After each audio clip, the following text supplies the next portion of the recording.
Welcome or welcome back.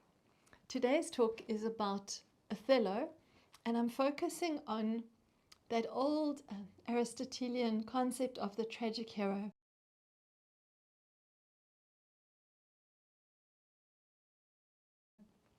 And Shakespeare follows some of the elements of this so-called recipe for a tragic hero, and sometimes he deviates.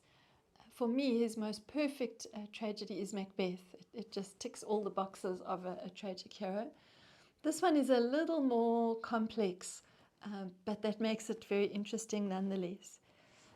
So Aristotle believed that if you went to the theatre and you watched a comedy, you would laugh, there'd be a bit of a muddle, some confusion, there'd be some singing, there might be a disguise and a bit of a muddle, and by the end of the comedy, the love triangle or the muddle would be resolved, and usually a comedy ended with a marriage or marriages, like Twelfth Night or As You Like It.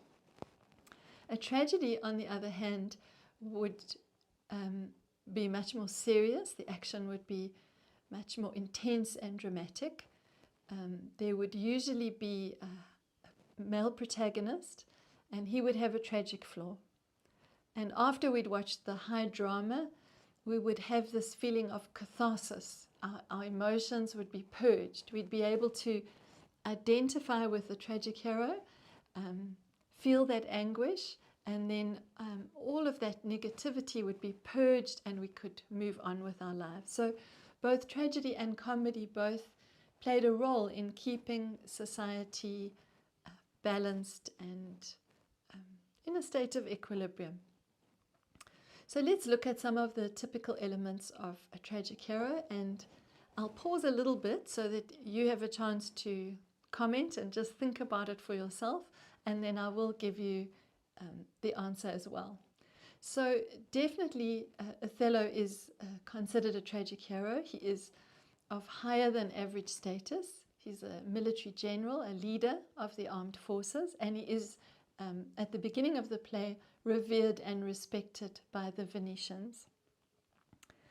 The actions of a tragic hero have wide-reaching consequences, and certainly the actions of Othello in marrying Desdemona, in traveling, in regaling people with his beautiful stories about his exotic travels, his leadership of the armed forces, all of these, even in Cyprus, in that quite savage land, his actions affect many people, whether he's in a grumpy mood, a jealous mood, a passionate mood, a witty mood, his actions affect other people.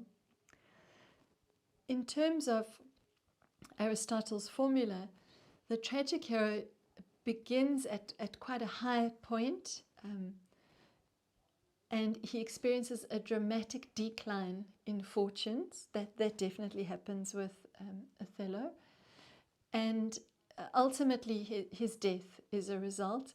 But on that path to his death and the conclusion of the story, several other people die, and that definitely happens in Othello. See if you can itemize all the victims along the way. His tragic flaw is definitely jealousy, although we could argue that he is vulnerable because of being a marginalized person. But he definitely is quite quick to anger, and he does seem to have this profound sensitivity to ideas being planted in his mind. I'll come back to that because I think Iago plays quite a big role. We also have in Othello a sense of hubris, this pride which precedes a fall. And I think he is proud. He's proud of his accomplishments. At the start, he's proud of his wife, and then that unravels quite tragically. By the end of the story, we have a great sense of wasted potential. If we think of Macbeth and Othello, they both had so much going for them. They were talented, strategic, intelligent, sensitive, intellectual, imaginative, and imagine what magnificent leaders they could have made had they not succumbed to weakness. So by the end of the story, we have a sense of if only he hadn't succumbed to jealousy, if only he hadn't been so quick to believe Iago, if only he had trusted his own instincts and trusted his wife, who was utterly trustworthy, if a little gullible. Another thing that makes a story particularly tragic is this awareness that the tragic hero, when he dies, Othello, it was at his own hand, he dies knowing that he did wrong. You know, if he were a crazed mass murderer and we went on a shooting spree and then an assassin took him out, there wouldn't be that sense of drama and poignancy by the end. But Othello realizes by the end that he had been tricked by Iago, and when he takes his own life, he realizes that by killing Desdemona, he had betrayed her and himself and their love, and he realizes how much wrong he had done. And so the tragedy is heightened even more. I just want to come back to this idea of jealousy as Othello's tragic flaw. He is jealous, and that is a weakness. But in Iago, we have someone unlike any other villain I've ever come across. He claims that he hates Othello because Othello cuckolded him. Othello had an affair with Iago's wife, but there's no evidence for this.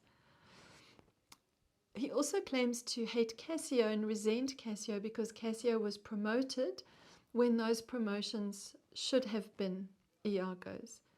But there's no evidence for that either. Yes, Cassio was promoted, but he's also described as a young but very talented leader, someone who is astute and respected by his peers and his subordinates. And that isn't the case with Iago. So without actual proof, we don't know why he's so malicious. The only thing I can suggest is that he's wicked because he's wicked. I suppose we might call him a sociopath. And he dabbles in others' lives quite ruthlessly. Desdemona has done him no wrong. Rodrigo is a bit of a fool. He's, even thinking that he stood a chance with Desdemona was really naive, ignorant, stupid, really. He was not worthy, and it was only Iago's plotting that led him to think he stood a chance, and to gladly give up all your funds in the hope of winning a married woman's heart when she's only just got married. It doesn't make any sense. But the way that Iago manipulates people, he's like this villainous puppeteer, like pulling a little string and Othello dances, and tugging a little thread, and the next thing Cassio is doing as Iago suggests. So there's something quite dark and sinister about this man with utterly no conscience. Often in literature, even with a villain, we are given a backstory. So in Ndlovu's theory of flight, we're given a sense that the man himself suffered, and that's the way he became the way he is. That's the way his villainy was awoken. But with Iago, there seems to be no reason, no context, no motivation, certainly no evidence for him just being a thoroughly bad person. And to me, that's something of a puzzle. It's not typically Shakespearean. So I'd like you to think about, if there were a prequel to this story, what might have motivated Iago to be the way he is. And then, on the other hand, without his backstory, what do you think of him as a human? Why would Shakespeare put in this thoroughly vexing character who's just so full of malice? Okay, on that juicy note, I leave you and I wish you every success in your studies of Othello. We'll have a look at more themes and other characters later on, and I'd also like to address the idea of a literary essay and how you can approach it cunningly, strategically, so that you can ace it in classwork and exam work. Take care. Don't forget to like and subscribe.